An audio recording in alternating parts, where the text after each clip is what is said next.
Hello and welcome to India Ideas, the show which is all about science and tech, innovation and entrepreneurship. I'm Gautam Roy.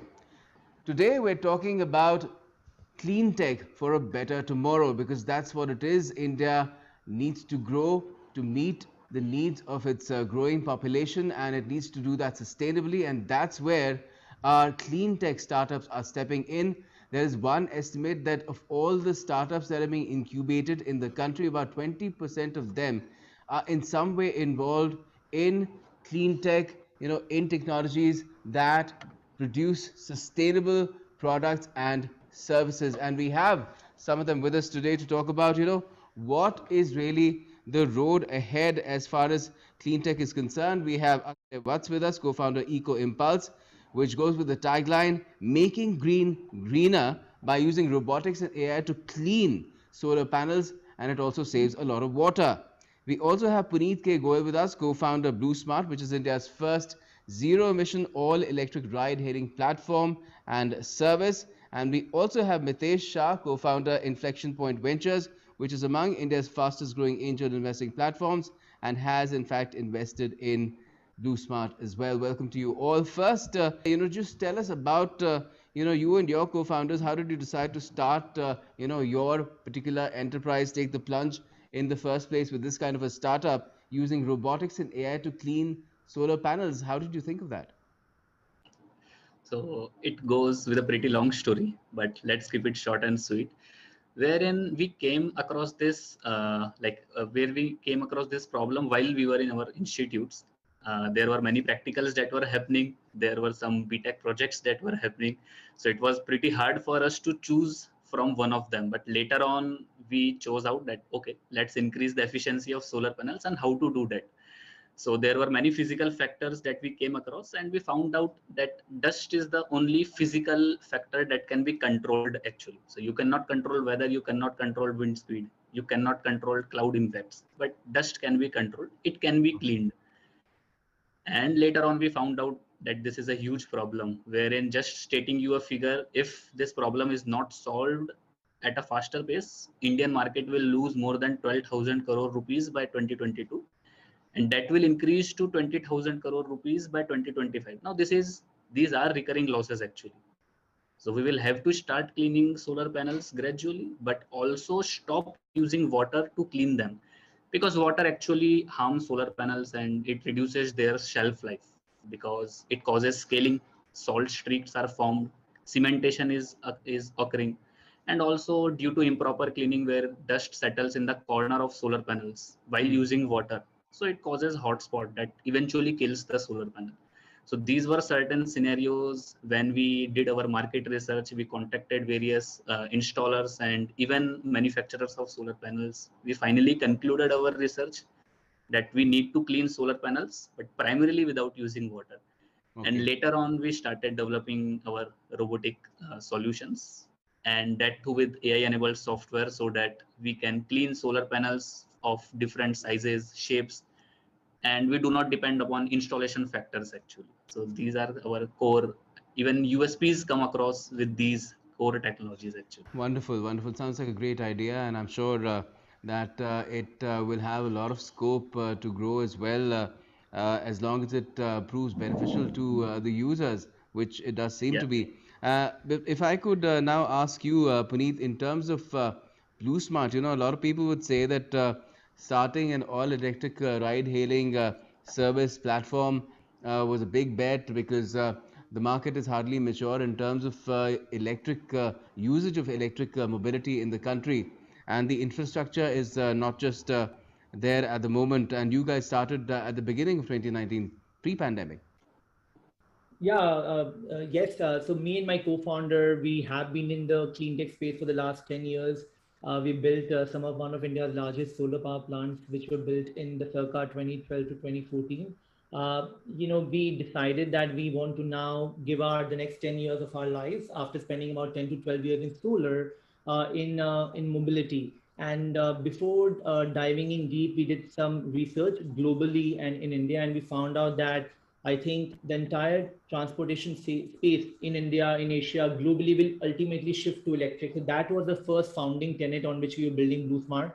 that Okay. eventually every mode of transportation, especially passenger transportation, will shift towards electric because of the benefits of the falling cost curve and the lower total cost of operation. So that was the basis, the reason why which we wanted to start a ride-hailing service which was electric. But the biggest was on the consumer side because besides being electric, we launched India's two industry first features for ride-hailing, which is we don't do any ride denials and we don't Hmm. do any surge pricing. So we firmly believe that before BlueSmart, the customers in India had two massive pain points, which was surge pricing, which were in case of our incumbents, and also massive ride denial. So with BlueSmart, we have done till now 500,000 trips successfully on the BlueSmart app and platform. We Hmm. have covered about 17 million zero emission kilometers without a single ride being denied from our side, without any surge pricing. So the whole idea was to create a affordable, sustainable, and reliable ride-hailing service on the consumer side. And Okay. over the last 2 years, we have been able to do that. We today have the largest fleet of electric cars. We have 512 Blue Smart EV cabs in Delhi. We also have built the largest EV charging network because we knew from day one that the entire ride hailing space, if you were to build on electric, requires massive charging infrastructure. And we leveraged our experience of energy and infrastructure over the last decade. Today, we have 301 fast charging stations, where 141 are slow charging stations and 160 are fast charging stations. We also built India's largest EV super hub, and very happy to share that BlueSmart has the largest EV super hub in the eastern hemisphere of the world. We have 5 EV super hubs. Each EV super hub has more than 30 charging stations. So we have 140 charging stations across 5 EV super hubs. The largest EV super hub in the Western Hemisphere in the US, which has only about 30 charging stations and one EV super hub. So that's a lot of innovation from our side. Hmm. And that was the second founding tenet, that you need to have a dedicated charging infrastructure to run such a large electric ride hailing fleet. So that's been our journey over the last 2 years, but I think we're just getting started. We have a lot to do, but yeah, but we are really enjoying this journey. Okay, great. Well, it's great to have the first mover advantage, in a country as large as India, a huge market as India. That is a big advantage, which perhaps is why, Inflection Point Ventures of Mitesh's, company or outfit, as you might call it, has chosen to invest in you. But we'd like to hear from Mitesh as to what was the reason that, you decided to take a bet on Blue Smart. Well, certainly, you're right, Gautam. I think we as investors have to be futuristic, especially when we take bet across early stage companies. And we at IPV strongly believe in strong founding teams solving a genuine problem, which will be relevant and all the more relevant in time to come. Clean tech, as we all understand, is one such problem. And, with a great founding team like Puneet and his co-founder, I think we thought that this is something which is really going to change the landscape in India, not only across mobility, but across carbon emission and other standards also. So ideas like this have always excited us and we have always backed such ideas and continue to believe in them. They are solving a genuine problem, and the way they are expanding is something which definitely as a consumer we need, as a society we need, right? Hmm. Clean environment, at the same time a sound, safe, and always ready on demand availability of cabs.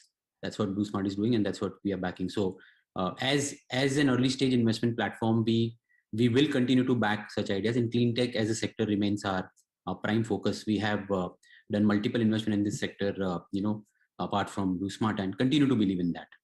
Great, sounds great, and it is a good prospect as well because there's, as we move forward, more and more scope for clean tech to solve different problems that the country encounters, and some of those problems we're still to encounter really because climate change is still happening, and I don't think the world has done enough to counter that anywhere close to what the kind of effort that is required. We'll talk about that perhaps some other day, but if I could ask you, Akshay. Just tell us, in terms of your journey, what has been the most challenging aspect? Normally, it's about scaling up, finding funding, or the everyday running of business. But especially in your case, was adaptability a big challenge? Cracking the first few clients, convincing them that instead of just spraying water, using water, go for our robotic-looking, futuristic-looking, product, and it'll be great for you guys. Yeah. So a very tricky question actually. We have faced a lot of difficulties actually, not just into entering the market, but also dealing with the mentalities of current contractors, because there are traditional solutions that are readily available, but that Yes. is primarily using water. And you would be surprised to know that after such difficulties, we have been able to clean more than 60 lakh solar panels, and we have been able to save more than 1.2 crore liters of water, and that's a huge amount. Yes. Even we have helped our clients generate enough electricity that they can increase their revenue by more than 2 crore. That is on yearly basis. So Okay. these are some criterias that we have dealt with. But yeah, primarily our difficulties were awareness, because lack of awareness and adaptability of the upcoming technologies, because natively these solutions that are available in the market are dealt with laborers, village I mean population that are living in village, because solar plants are installed close to their areas. Hmm. So they usually tend to adapt these new technologies at a very lower level, but Okay. gradually when we have some interactive tools that help users to calculate their ROIs, to calculate their savings, not only just in a monetary form but also in a social form. Say for example, how much carbon emissions they can reduce, how much water they can save. But definitely the talks come to how much rupees you can save for your clientele. So Hmm. wherein we have helped them gain those insights very well, we have been able to grow at a very faster pace. Recently we have closed deal with reputed industries too, and we are growing with that pace. So I think that this industry, yet in immature level, will try to have maturity in upcoming 5 to 6 years. Okay.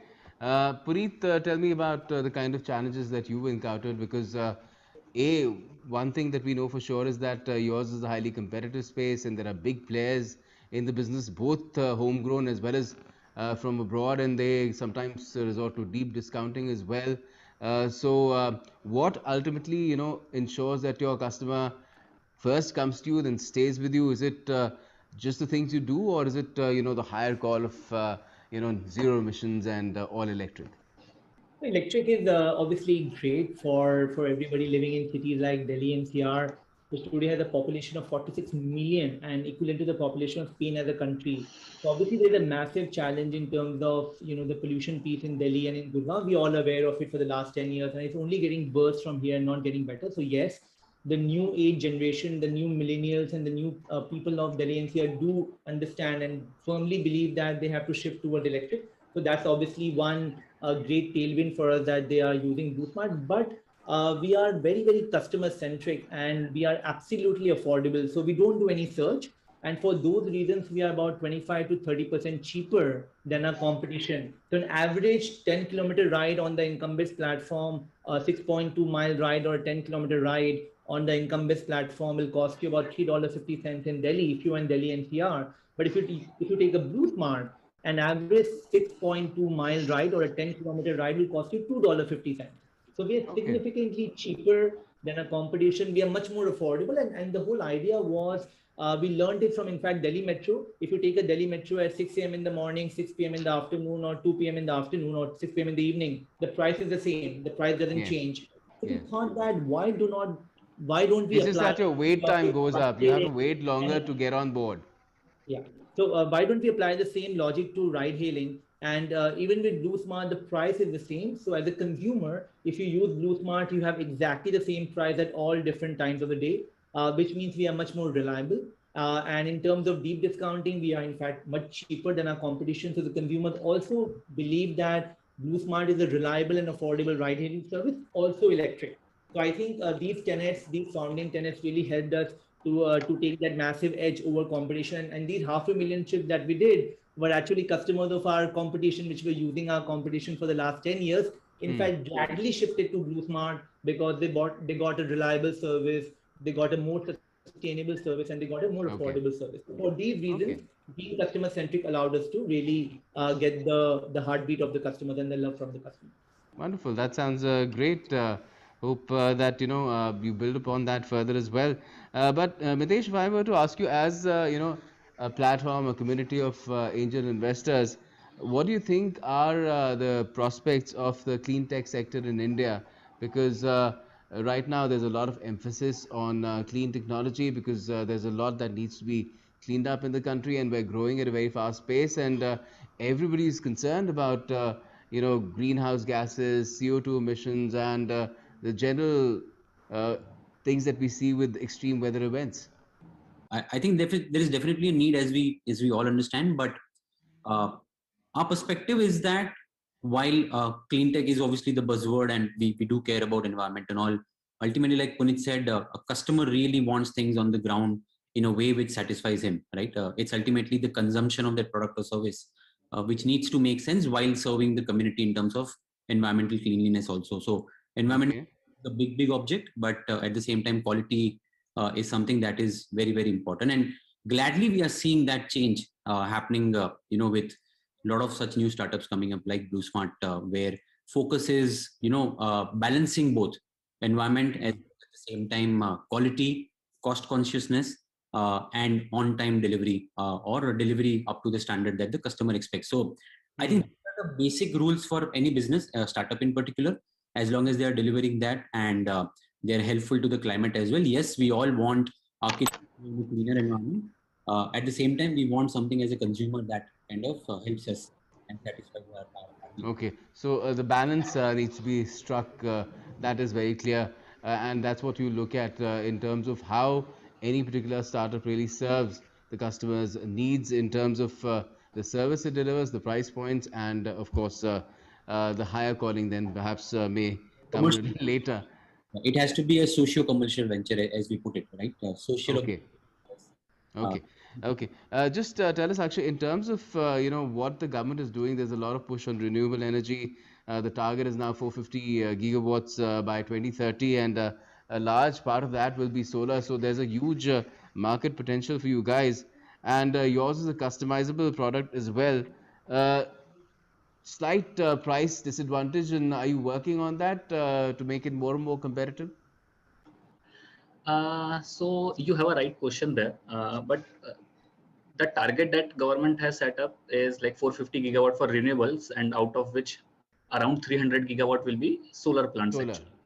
So these solar plants are not only just laid on ground, but they are laid on industrial rooftops, commercial rooftops, and even on residential rooftops. So Hmm. yeah, we do have plans to target those sectors too. We are under process of prototyping for those plants too, because actually the huge amount of market comes with two modes. That is, if you are providing service, or either you are dealing directly with consumers. So become a commodity market, like entering into the commodity market is entirely different, but entering into the consumer market can lead you to the higher potential.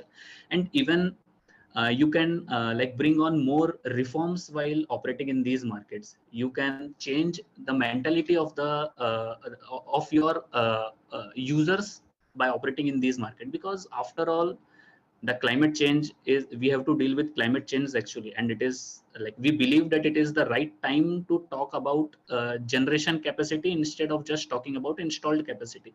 Okay. Because we would be installing solar plants at a very faster pace, but we are not focusing on at how much generation those solar plants can provide, or how much generation are they providing on a present date. So while dealing with these criteria, changing the mentality of the people, creating more awareness into this market can lead us to the dissolution of the price that might Mhm. come down. But yeah, we are focusing on different sectors actually. I wouldn't say sector, but different targeted market actually, with the same field. And eventually we are hoping that while this market become mature and the manufacturing rate will increase, eventually the price of not just our product, but even if our competitor comes, we are welcoming them, but yeah, price will eventually go down. Hmm. Okay, so you're building towards scale, and that might perhaps eventually bring the price down for the customers as well. Great. Yes. We can hope that will happen. But if I were to ask you, Puneet, in terms of how the government is making certain policy tweaks as well, we've just had two initiatives. One is the voluntary vehicle scrappage policy, and then the announcement of the National Hydrogen Mission. So, what kind of an impact do you think these two initiatives, these two launches will have on clean tech in mobility, which is your sector? Yeah, so I think the government, I think, has played a very important part. Even up in our past business, which was renewable industry, we spent about 10 years in renewable in 2010, India hardly had any renewable capacity, about 20 odd gigawatts. Today we are in 2021. India just recently announced a target achieved, which was 100 gigawatts of renewable capacity. In fact, India has 202 gigawatts of coal-based power plants installed, and India has about 100 gigawatts of renewable power plants installed. So today, India already has 50% of coal is renewable in India. So that's a great achievement because of the policies of the government. Similarly, the government's focus now is on EV and hydrogen. I think EVs will play a very, very important role for all passenger vehicles. We will see that every third car sold in India by 2030 will be electric eventually going forward. We are seeing the same trend also in Western countries, in the US and in Europe, that every third or every second car in Europe and every third car in the US by 2030 will be electric, as the government has taken some great steps by reducing the GST down to 5% for the EV charging stations and also for electric cars. That's also helping companies like BlueSmart, and we can bring tons and many cars on the road. We in fact scaled from 70 cars in June 19 to a fleet of 512, despite the pandemic 1.0 and 2.0, and now we are adding about 250 cars a month. And by October of 22, BlueSmart will scale to about 3,400 cars across Delhi NCR. And absolutely all kudos to the government for reducing the GST, and also with the FAME incentive. The central FAME incentive is for 55,000 electric cars. The entire Delhi NCR has only about 636 electric cars under the FAME subsidy, out of which 512 cars are BlueSmart. So we today already have about 82% of all electric cars that move in Delhi NCR are BlueSmart cars. And with this FAME subsidy, which is available as a reduction in the capital cost for companies like BlueSmart, we can probably scale to thousands of more cars across Delhi NCR and other metros. In terms of hydrogen, I think it's a good move by the government because hydrogen allows you to travel longer distances than electric. But in terms of safety, I think these are early days for that technology, and over the next half a decade or decade, that technology will evolve. But I think electric, in terms of safety, is absolutely high end. You can build a charging infrastructure anywhere, no permits and approvals required. So I think EV will be the right way for all passenger vehicles and all commercial cars and all cab operators to operate. And that's exactly the global mega trend across Europe and US as well. Okay, okay. Well, let's see if that stays the course or things change. Maybe because technology keeps evolving, and the pace is really fast now, fastest ever perhaps, and things can happen almost overnight. That's what technology is all about, disruption. But Mitesh, if I have to ask you, the government has done a lot, for startups in general. The kind of initiatives the government has taken has really helped the ecosystem, from funding to basically creating a nurturing environment for the entire ecosystem. But if you talk about clean tech as a sector, is there more that the government can do here? Perhaps, for example, in GST, there's 5% for electric cars. It could be extended perhaps to the entire sector. And there's PLI as well that's happening in the case of some batteries. Well, first of all, couldn't agree with you more, Gautam. I think the kind of impetus that has been provided to startup in the sector, we definitely see the result, right? We have been active in this space for about 3+ years now, and the kind of environment or output that we see today in terms of all the startups growing and becoming mainstream, that's definitely credit to the government in terms of supporting them. In terms of clean tech, yes, definitely.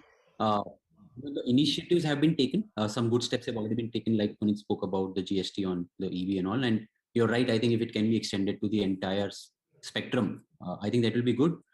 My view will be that beyond taxation, I think in terms of supporting them with proper infrastructure, these are the ideas which probably will take a little longer to grow, and they needed to be given that sort of a support while they grow, as they are solving a genuine problem, which is long term, right? We have been looking at EVs being rolled out world over, much before in India, and now it's coming to India. So the necessary infrastructure around charging stations and other things that needs to be provided, and for that, I think a specific purpose fund can be set up, which can support these sort of industries and help them with the required initial capital, as well as support private funds like ours and all, where you are actually doing something for the larger good of the country. So I think lots of action still required, but intent is definitely visible, and I think that's where we have made a sound start. So let's hope to continue with the momentum as well. Certainly, certainly, we do hope that, because this is a sector which, if well taken care of, can not only ensure that the human race sustains, but it also survives, because that's what it might boil down to if we just keep going the way we are going. and do not pay enough attention to living more sustainably through the clean use of energy to a large extent, and of course cleaning up our own mess, the mess that we make, which is piling up in a big mountains of waste. That too, that's a separate subsector here as well in clean tech, which we can talk about on a separate date. But for now, I have to thank you. We're completely out of time. Thanks for joining us today. Thank you so much. Thank you. Thank you so much.